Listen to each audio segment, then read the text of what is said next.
Оройн төргийн эрх монит үзэгчдээ уулын спортын гайхамшиг сурталчлах зорилготой 7 TV-ийн 7 оргил төслийн шин дугаар үзэгч танд хүрч байна. Энэхүү төслийг уулын спортын мастер Бямсүрэнтэй хамтран хэрэгжүүлж байгаа. За манай төслийн хамтрагч маань Эверестийн ноён оргилыг зориод сар гаруй хугацаа өнгөрч байгаа. За яг өнөөдөр яг одоо Эверестийн 4-р камп буюу 8000 метрийн өндөрт хүрээд байгаа. За удахгүй бидэнд Эверестийн ноён оргилыг эзэлдэг гэсэн сайхан мэдээ дуулгахад богинохоо хугацаа үлдээд байна. Тэгээд студид маань уулын хайр хаялагч клубын гишүүн за 7 TV-ийн 7 оргил төслийн менежер Ган Толох хүрэлцэн ирсэн байгаа. Танд бидний урилгыг хүлээн авч хүрэлцэн ирсэнд баярлалаа. Сайн байна уу?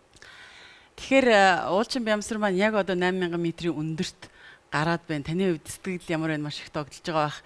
Тэгэхээр энэ хүний талаар бас та мэдээлэл нэлээд авж байгаа. Мэдээллээс нь үгүй юу? За одоо манай уулын спорт сонирхогчдод уулчт маань бол үнэхээр энэ цаг мөчийг бүтэн сар хүлээсэн. Тэгээд энэ жил цагаагаар бас нааштай байгаад тэгээд 12-оос 22-ны хооронд харьцангуй бололцооны байх нь гэсэн прогноз гарсны үндсэн дээр шийдвэр гараад тэгээд багууд бол үндсэн отгоос Баасан гарагийн өглөө явж эхэлсэн. Тэгээд одоо мэдээж энэ өдрөлгөн цаг тулгуур бололцооны хэмжээний цаг мэдээлэл авж байгаа. Бас одоо спот гэж төхөөрөмж байдаг. Энэ төхөөрөмж бол одоо ингээд 30 минутын давтамжтайгаар тухайн хүний байрлалыг сателлитээр мэдээлдэг юм төхөөрөмж байгаа. Энэ маань бол одоо тухайн цаг моментод одоо манай хүн уулч маань хаана явна вэ гэдгийг бол мэдж байгаа. За Эверестийн цагаагаар бол энэ жил бас энэ өндрийн цагаагаар бол хөдөлгөөнтэй байдаг л да. Энэ жилийн анхны авирагчд маань бол одоо өчигдөр гарлаа. Австралийн уулчид бас Непалийн эмэгтэй уулчид гарсан байна. Өнөөдөр Хятадын талаас анхны баг гарлаа. Тэгээ одоо сүүлчийн статистик гэж явах хэрэг Хятад талаас нэг 180 хүн орчим зөвшөөрөл авсан. Непал талаас 364 гадаад уулчин 20 Непалийн одоо улсын иргэд авирахаар юм зөвшөөрөл авсан гэсэн юм мэдээтэй байна. Тэгэхээр Pioneer Adventure гэдэг бас туршлагатай олон жил үйл ажиллагаа явуулсан энэ компанийг сонгосон. За 20 хүн бол энэ жилийн үед Эверестэд гаргахаар энэ багийг бүрдүүлээд ажиллаж байгаа. За 20 хүнээ бол 10-10-аар нь хуваагаад AB гэд 2 баг болгочихсон байгаа тий. Тэгэхээр 2 багийн эхний багт бол одоо манай уулчин Бямсрын орсон байгаа. Тэгэхээр манай уулчин Бямсрынгийн баг бол одоо хагас сайны өглөө гарсан гэж ойлгож байна тий. Б баг нь бол араас нь 2 хоногийн дараа гарна гэсэн энэ мэдээллийг бас бидэнд өгсөн. За цагаагаар маш сайхан тогтун байх юм бол Эверестийн ноён оргилд одоо 14-ний өглөө бараг гарчна гэсэн ийм мэдээлэл өгж ирсэн. Гэвч одоо цаг агарын байдал жоохон мууцсан учраас 1 хоногор хойшлж ах шиг байна. Тийм мэдээллүүдийг бид нар аваад байгаа. Ер нь бас 3 дугаар камп буюу одоо 7400 орчмын өндөр шүү дээ. Тэгээд хэрэгцээ үнэхээр өндөрт салхи байгаад ах юм бол бүр шаардлагатай бол буучж магадгүй гэсэн бас одоо нэг сценарий байсан. Гэвч өнөөдөр эцсийн моментод одоо 3-4 цагийн өмнө цагаарын байдлыг хараад шийдвэр гаргаад тэгээ 3 дугаар одоо отгоос 4 дугаар отог буюу Эверестийн 8000-ын түвшинд хүрэх яг оргилт руу одоо жинхэнэ дайралт хийх цэг дээрээ хүрэхээр манай уулчин яг үдийд алхаж явж байна. Магадгүй энэ моментод одоо 4 дугаар отог буюу 8000-ын түвшин дээр хүрэх нэ гэж ойлгож байна. Тэгэхээр бид нар бас хэдийгээр утсаар холбогдож чадахгүй, интернетээр холбогдож чадахгүй байгаа хэдий ч GPS буюу спотоор байнга мэдээллийг авч байгаа. За хайр хаялагч клубын гишүүд бол одоо байнга анхааралтай ажиглаж яг хаана явж байгаа. За одоо хөдөлж гин үү, хөдөлгүй байна уу гэдэг энэ мэдээллийг бол байнга одоо өгч байгаа. Тэгэхээр таны хувьд бол бас спотын энэ мэдээллийг үзэгчдэд ойлгомжтой байдлаар тайлбарлахгүй. Бид нар тэгэхээр самбар дээр энэ яг спотыг гаргачаад байна л да. Тэгэхээр одоо та очоод за би дэлгэц рүү дөхье. Саяхан оператор харууллаа л да. Үндсэн отгоос хөдлөөд тэгээд 12.3 доор отог байлгүй дээ тий. Тийм байсан. Тэгээд 12 бол 3 доор отог байсан. Тэгээд 3 дугаар отог дээр бол 1 хоног хүлээлээ. Тэгээд өнөөдөр үдээс хойш хөдлөөд одоо ийм давтамжтайгаар явж байна. 13, 14, 15 энэ одоо 40 орчим минутын өмнө авсан үзүүлэлт байгаа.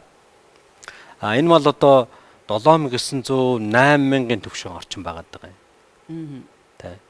За үзэгчтэй одоо энэ бол ямар болох вэ гэхээр одоо эндээс нэг дахиад нэг 100-аас 100-аад метрийн өндөр аваад одоо тэр дээр байж байгаа 4-р отгийн хэмжээнд хүрэх ёстой. Тэ. Энэ үнэ алдартай өмнөд хөтөл гэдэг одоо soft call гэдэг өмнөд хөтөл байгаа.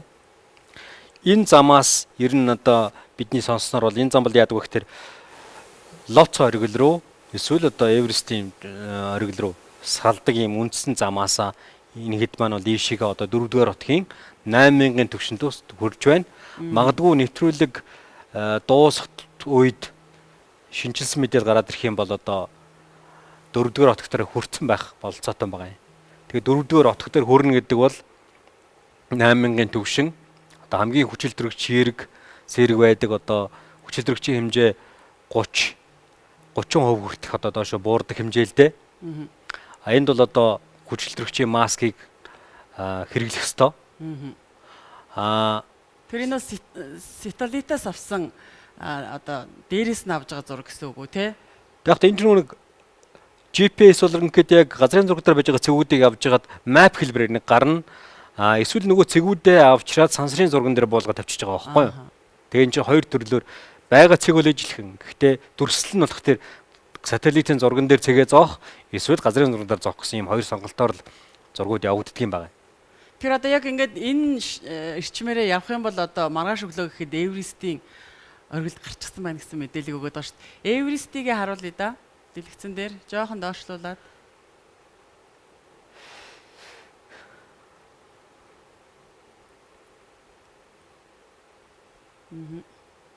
Жоохон доошо.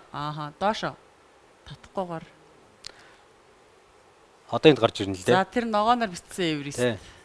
За цаг агаарын нөхцөл байдал болон одоо манай авирагчдын багийн эрүүл мэнд тохиромжтой тэгээд доороос одоо авирах сигнал өгөх юм бол өнөө шөнө 2 цагийн үед 2 цагийн үед эхлэх бах шөнө 4-р кампус одоо Эверестийн оргил Жомолонго оргил руу бол одоо авирах урдчилсан нөхцөлтэй байгаа юм. Гэхдээ энэ бол хэрв шүү дээ.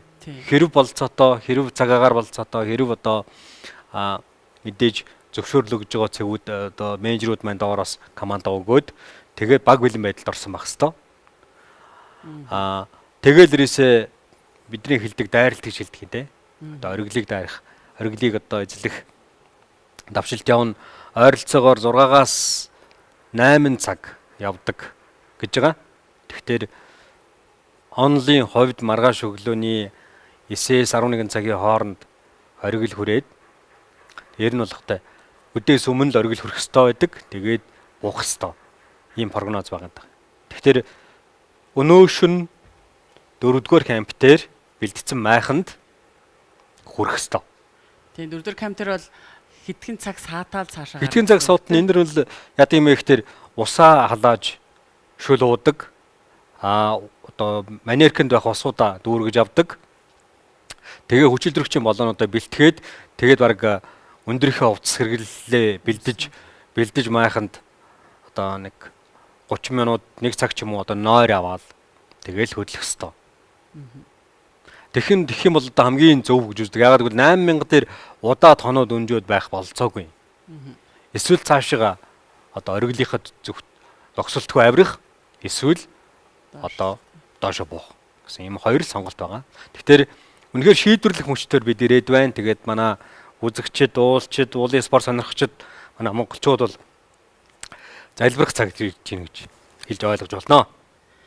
Тэрний хавьд тэгэхээр бид уулчинтайгаа бол холбогдож чадахгүй байгаа хэдий ч за тэднийг хариуцж байгаа компани ажилтнуудтай бол байнгын холбоотой байгаа. За Pioneer Adventure компани ажилтнтай бид нэр байнгын холбогдож мэдээллийг авж байгаа. Тэгэхээр одоо бас хоёулаа холбогдох гээд үзье те. Яг газар дээрээ цаг агаар ямар байна, нөхцөл байдал ямар байна, за биеийн байдал ямар байна, ер нь цаашаа явах нь уу? Одоо л дөрөвт очсон явах л ах гэж ойлгоод байгаа тийм ээ.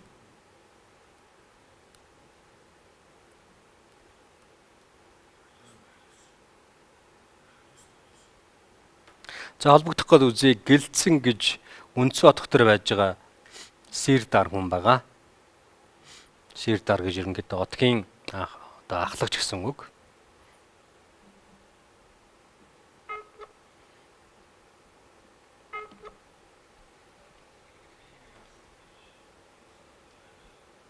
तपाईँले डायल गर्नुभएको नम्बरमा अहिले सम्पर्क हुन सकेन। केही क्षणपछि पुनः प्रयास गर्नुहोला। Сүлжээ орж гараад байна. Жохон байж байгаад оролдоод үзье. За тэгээ дахиад нэг орлого хийж үзэх үү одоо. Тийм. За. Үнцэн отох дээр сүлжээ бас сайн биш шүү дээ. Тийм. तपाईँले डायल गर्नुभएको नम्बरमा अहिले सम्पर्क हुन सकेन। За. केही क्षणपछि पुनः प्रयास गर्नुहोला। За сүлжээ орж гараад энэ үзэгчтэй тэгэхээр бид нэр дахин орлого хийх болно. Тэгээд ард дэлгэцнэр бас яг саяны хэмэл дагуулаас авсанаас гадна одоо энэ яг уул талаасаа бас бидний юм графикийг бэлдсэн байна л да. Тэгэхээр одоо яг манай хүн бол ингээд 3-аас 4-р камер руу яг замдаа явж байгаа тий. Тийм. Хүчил төрөгчийн хэмжээнүүдийг бас график дээр тавьсан байгаа. Төвшилсөн. Тэгэхээр та энэ наадлаас нь явж байгаа энэ график дээр тайлбар өгөөч. Яг та 3 дугаар хотог бол одоо 7162 дээр тийм ээ. Сайн бидний харсан 12 номерын цэг байсан. Тэгээ одоо 15 номерын цэг үе өдөр камп 4 гэсэн цэгээс доошоо нэг 200-аад метрийн доор байна л дээ. Өндөрлөлтшин төгшин шүү дээ. Явуултын төгшин магадгүй 1-2 км-ийн за байх шиг харагдаад байгаа юм. Тэгээд мэдээж тэнд бол 2 цаг хагасын хожигдолтой явдаг орой. Тэгэхээр чи одоо бид нар 19 цаг болж ийн тэнд бол 16 цаг 30 минут болж байгаа юм. Тэгэхээр 5 цагаас өмнө 4-р отог дээр хүрчих юм бол энэ бол одоо яг одоо төлөвлөсөн ёсороо очиж чинь гэж ойлгож болно. Тэгээд тэнд амрах хэвээр, бэлтгэлээ хийх хэвээр, сайн хэлсэн халуун хоол цай идэх хэвээр. Тэгээд одоо бэлтгэлээ хийгээд хүчил төрөгчийн маскыг тохируулаад хорих хэвээр байгаа юм. Тэгэхээр манай уулчны хувьд бол одоо бэлтгэл маш сайн хангагдсан гэж үзэж байгаа. Тэгээ цаг агаарын нөхцөл байдал тааламжтай л байж чадах юм бол ер нь оргилд гарчих байх л гэж найдаад байна шүү дээ.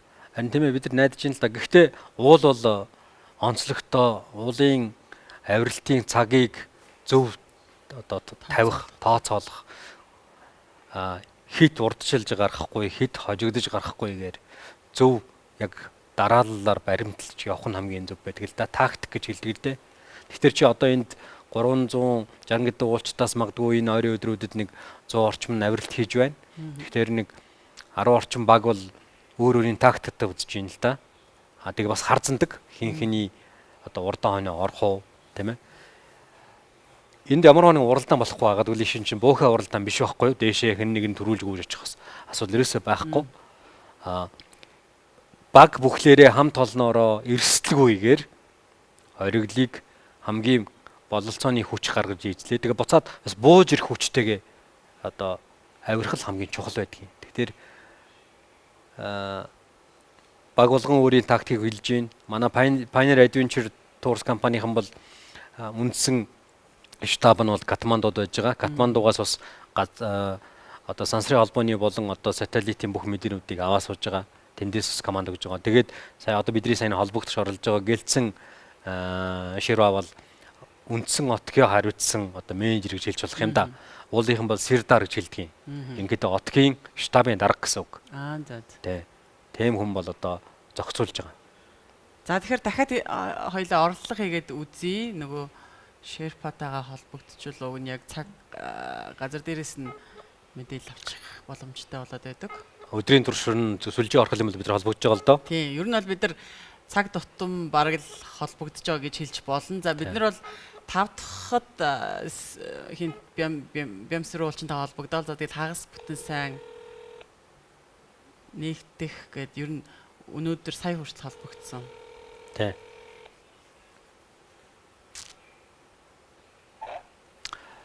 Hello, Gilton.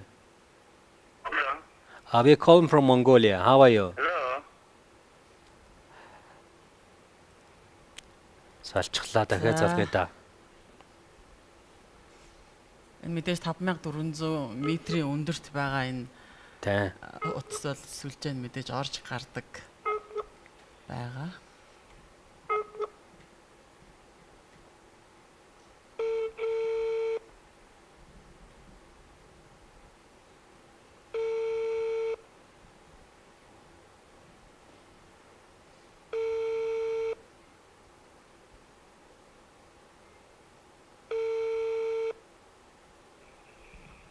За алдаа. Hello, sir.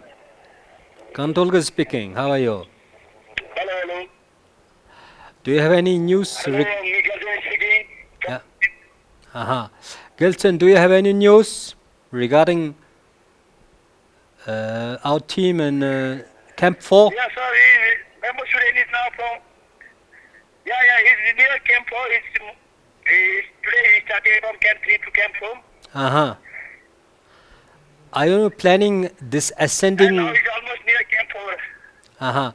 Are you planning ascending this night to Yes, sir, the? he's almost near Camp 4 now. Okay. Are you planning ascending the? Yeah, you take Peak? for a while in Camp 4. How's our Bambusurin feeling? Yeah. Yeah, he's good. He's good. Okay, He's strong. he's strong. Yeah, so he will stay for a while in South Korea at Camp 4. And around 6 p.m. he will start for the summit, sir. Okay. цагаарын нөхцөл байдал. How's weather condition? Yeah, compared to yesterday, it's better today. The wind is more or less. Okay. Will you plan to climb So to do you the? have any? Will you plan climb this evening to the peak? Yeah, you will go from Camp 4, you will start around 6 p.m. sir, tonight, yeah. Okay. Thank you. And you will reach at the summit around tomorrow morning time, before 8 I think. Okay. Yeah, the weather is good, but it's little snowing over here. The wind is completely zero level, sir. Okay. Thank you for news. I'll contact you sir, back. Okay. Thank you. Bye bye. Sorry, sir? Okay, sir. Okay, sure. Thank you. За бүдэг сонсож байгаа бах ингээд дөрөвдүгээр хотог руу мотгийн хажууд нэлээд өгцөн байна гэж хэлж байна. Тэгээ өнөөдөр манай хүний одоо байдал бол гайгүй хүчтэй тамиртай байгаа гэж одоо мэдээ өгж байгаа. Саяхан бас давтан хэллээ. Одоо баг бол дөрөвдүгээр хотгийн хажууханд очиж байна гэж хэлж байна. Өнөөдөр ингээд дайралтыг эхлүүлэх өгөхөд ингээд ерөөсөн мэгтэр 6 цагаас бид эхэлнэ гэж байна. Өнөөдөр орой 6 цагаас эхэлнэ.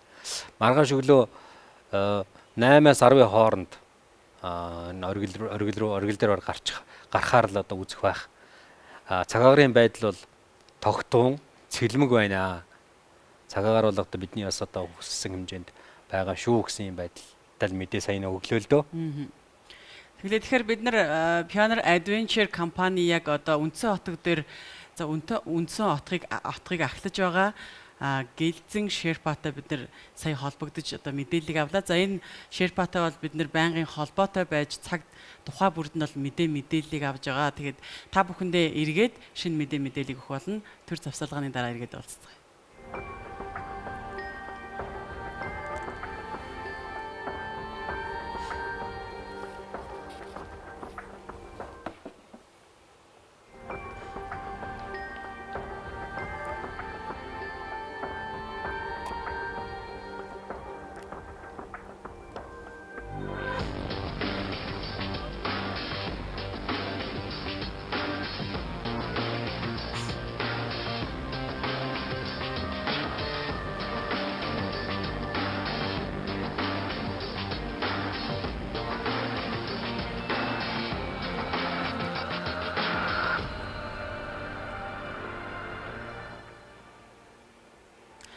За тэгэхээр бид та бүхэн чин мэдээллийг өгөхөөс гадна одоо шууд холбогдож бас мэдээллийг газар дээр нь ажиллаж байгаа хүмүүстэй холбогдож мэдээллийг өгөхийг зорж байгаа. Тэгэхээр 3 дугаар камп болоод 4 дугаар камп бол яг одоо энэ авиралтын бас хүнд үеүүдийг авдаг одоо энэ амраадаг ийм кампууд байдаг. Тэгэхээр энэ кампуудын онцлогийн талаар ярив. 3 дугаар кампын хувьд бол 7300 метрийн өндөрт гарчгаар ер нь бол одоо хүчит төрөгчийн багтаагаал байхаас өөр аргагүй хүрдэггүй. Тэрээр нь хүчил төрөгчгүй баггүй байхыг боддгийн. Ингээд хүчил төрөгч бол өөрөө нэгдүгээр өргөж явахад хүн болгон тийм олон хүчил төрөгч хүрэх бол маш өндөр зардалтай учраас ер нь хүчил төрөгчд одоо энэ 4-р отгоос эхлэж багаар амьсгалаа одоо сууж явах үед хамгийн багаар амжилтна. 4-өөс дээш 8000-аас л дээш хүчил төрөгч хэрэгэлдэг. Тэгэхээр 3-р отог 2-р отгийн байдлууд бол хүчил төрөгч маш сэрэг орчин. Тэнд бол хүчил төрөгчийн одоо баггүйгээр л дасгал хийхтлээд хүчил төрөгч хийхээс биш хүчил төрөгчийн баггүйгээр л одоо байгаа гэж би өвдөө ойлгож байгаа. Мэдээж манай Бямсран бууж ирэх үедээ одоо яг тухайн хотгууд дээр ямар байсан тахаар мэдээллийг бидэнд өгөх байх л да. Тэгээ агаар сэрэг тэгээд хат өндрийн нөлөөлөл ордог. Мэдээж одоо тэгэл яг энэ одоо 3-р отог дээр хэр сайн унтаж байна, хоол ундаа сайн идэж байна, хүний одоо төвлөрөх чадамж хэр байна гэдэг бол ингээдээ ориглын одоо авиралтанд үнэхээр тухайн хүн бэлэн болсон эсэх дээшээ цаашаа явах бололцоотой эсхийг хийдэггүй. Хэрв тамирчин одоо 3-р отгийн төвшөнд одоо бололцоо гэж үзэх юм бол буцаах ёстой. Буцаахтаа маш хурдан буцааж үнцэн хот руу авчрах ёстой л. Тэгэхээр зур багийн ерөнхий байдал болгоожгүй манай хүмүүс мал одоо нэг тасаа энэ спот бол зөвхөн Бямсран гэдэг хүний л тодорхойлж байгаа юм баггүй юу? Энийг чи өөр хүн дамжуулах бололцоогүй зөвхөн манай хүний одоо өөр өвчнөд байдаг төхөөрөм шүү дээ. Тэгэхээр манай Бямсран маань одоо ямар ч байсан спот хөдөлгөөл байна тийм ээ. Спот хөдөлж байгаа үед бол манай Бямсран хөдөлж байгаа үед үзэж байгаа шүү дээ тий. Тэгэхээр одоо өчигдөрхөн гарсан багийн дунд бол одоо 69 настай хятадын уулчин гарсан гэсэн ийм мэдээлэл бол одоо маш их хурцтай дарахлаа шүү дээ. Энэ бол одоо 2 хүлгүү гэдгээр ахиа онцлогтой байна тийм. Энэ уулчин маань бол одоо би яг онын санахгүй байна. Өмнө залуудаа авирчих үедээ Эверестийг энэ ууланд авирчих үедээ хөлөө хөлдөөгөөд хөлөө тариулсан юм байна лээ. Тийм байна лээ. Тэгээд 75 онд гэж мэдээ. Тэгээд одоо мэдээж олон жилийн эмчилгээ бас одоо хиймэл хөлтөө явж сурах, авирт сурах одоо бүрэн бэлтгэл хангасны дараагаар хийж ин та. Тэгэхээр Эверестийн ориглыг бол одоо хүн бол үнэхээр өөрийнхөө одоо хүч чадлын хязгаарыг, өөрийнхөө одоо зориг төвчээрийн хязгаарыг шахаж явдаг. Мэдээж дэлхийн нийт бол одоо ийм одоо бидний хэлэхэд хөгжлийн бэрхшээлтэй жирийн хүн бол одоо зоримооргүй ийм одоо том мундаг үйл бүтээж байгаад нь дэлхийн нийт баяр хүргэж байна л да. Тэ. Тэгэхээр нэгдүгээр 69 нас тий. Тэгээд 2дугаар 69 настай хүн тий. Тэгэхээр хүн бол одоо зорих юм бол хичээлэх юм бол одоо сэтгэл оюунаа зориулах юм бол болдог гэдгийг харуулж байгаа нэг том. Тэр өмнөх явуултан дээр хөлдөөгөөд хөлгөө болсон юм байл шүү дээ тий. 1900 тий 75 оны гэсэн мэдээсэн. Тэгэхээр бид нар энэ уулчны талаар мэдээлэл бэлтгэсэн байгаа. Тэгэхээр энэ 69 настай Эверестэд гарсан уулчны мэдээллийг үзэгчтэй хүргэе. Жирийн хүнээс ямар их Ингэснээр хиймэл хөлтэй буюу 2 хүлгүй Эверестэд хүрсэн дэлхийн анхны хүн болсон тухай шинхүү агентлаг мэдээлсэн байна. Тэрээр өнгөрсөн даваа гарагийн өглөөний 8 цаг 40 минутад оргилд хүрсэн гэдгийг Балбын соёл аялал жуулчлал иргэний агаарын тээврийн яамнаас мэдээлжээ. Хятад уулчин Эверестийн оргил дээр гарах оролдлогыг 5 удаа хийсний үр дүнд инхүү зорьсондоо хүрчээ. Тэрээр 1975, 2014, 2015, 2016 онд нийтдээ 4 удаа Эверестэд авирахыг оролдож байжээ. Анхны аялал буюу 1975 онд 43 настай байхдаа шөнийн 3 цагт 8600 метрийн өндөрт багийнхаа гишүүдтэй 3 хоногийг өнгөрүүлсэн боловч цагаагаарын таагүй нөхцөл байдлын улмаас буцхаас өөр аргагүй төрчээ.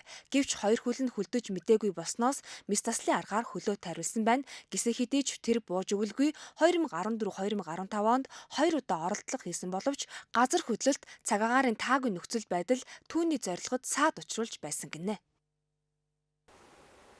Тэгэхээр одоо үзэгчид маань ингээ хүлгүү хүн хүртэл гарчдаг ийм амархан зүйл байна гэж бас бодож болохгүй. Энэ хүн бол бүхэл одоо насаа амьдралаа зориулж байж тэгээд одоо зориулсан байна. Мэдээж дагалдж байгаа маш том баг байгаа. Тэгээ маш сайн одоо туслахуд байж байгаа.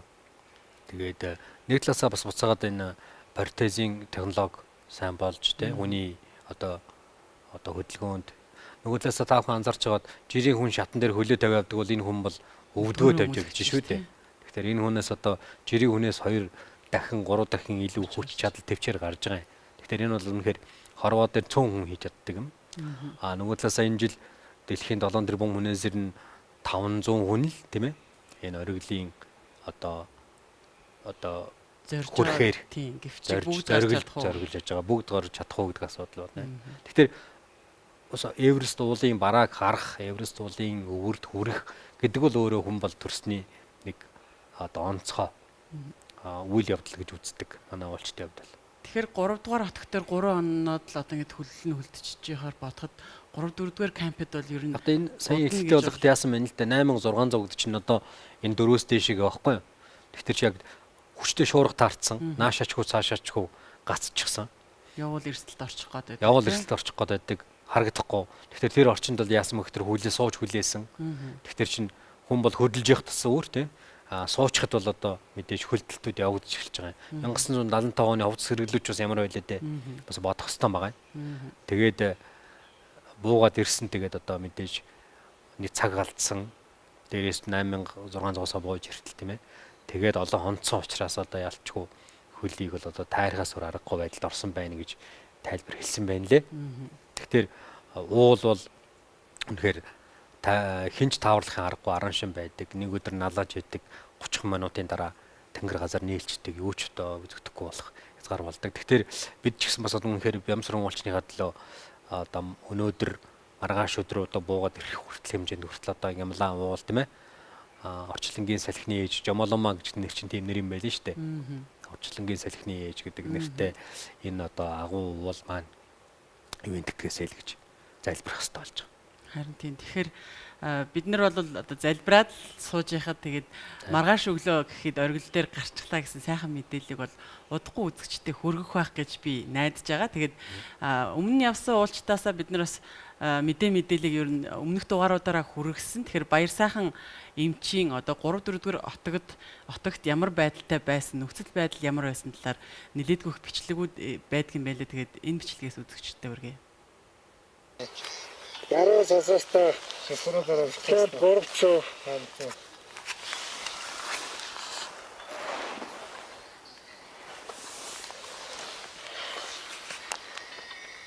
За ингээд хайрхан маань энэ дэшигээ бид нар бүр тэр дэшигээ камп дөрвөлөө гарах хэвээр. Одоо 3 шидэ. За манай няма компосаа өрөөд ирлээ. Ингээд дэшигээ их зуруу. Уулч тэнцэнээс гарч ирж байна. Тэр доороос хүмүүс уулч тус явж л байна. Good morning. Good morning.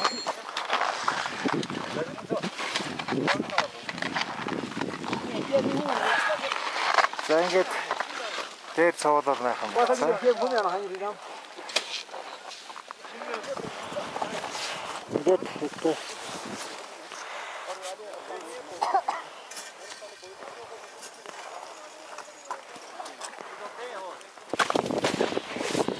What's up?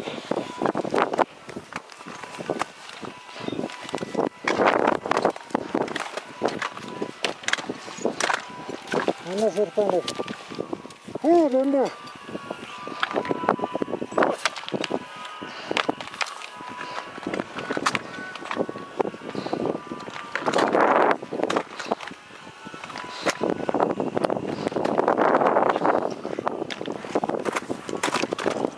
Цагаан дараа энэ дэшигээ явна да.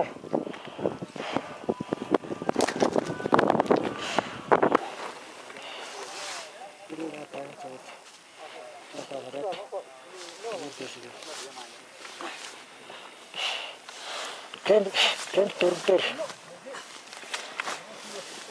дээр жина. 7845 бодлоо. Андая.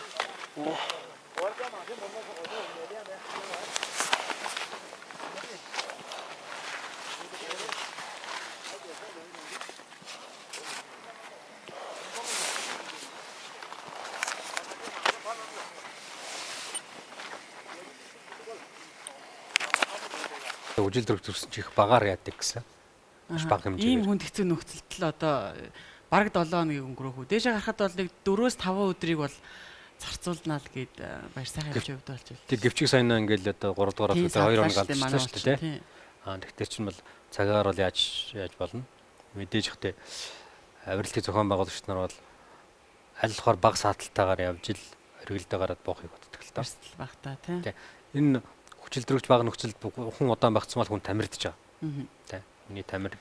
Тэр хүчил төрөгчийн одоо бууралт дутагдал чинь ингээд яг метрээр нь ингээд заасан багш 7200 дээр их л одоо 45-аас 50% хүрч буурсан гэсэн юм мэдээллүүд байна. За 4000 8000 руу хүрэх юм бол одоо оргил руу хүрэх юм бол бүр 30% буурал дутагдалд орно. Тэгээд дөрөөс ер нь одоо дөрөвдөр хүрлээл бол одоо энэ маскаас цаашаа бүр болцоог гэж байгаа байхгүй.